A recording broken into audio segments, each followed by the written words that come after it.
मोदीजी आज नागपूरला आले होते. आम्ही त्यांचं स्वागत केलं. पण मोदीजी स्वतःच दिलेलं आश्वासन विसरून गेले.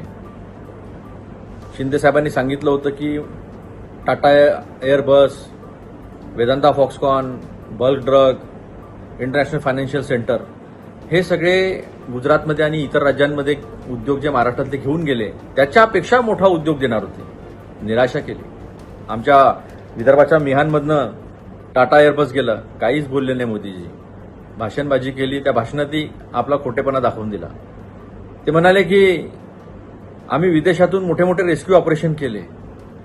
का हो, अमेरिकांमधनं लोकांच्या पायामध्ये साखळ्या आणि हातात हातकड्या घालून आत्ताच लोक आले होते ना.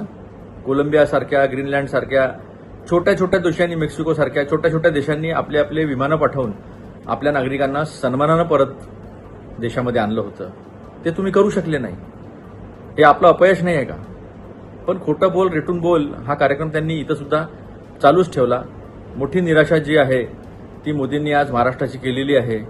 आले, भाषण दिले आणि चालले गेले. अशाच पद्धतीचा हा दौरा होता. महाराष्ट्राला याच्यातनं काहीही भेटलेलं नाही.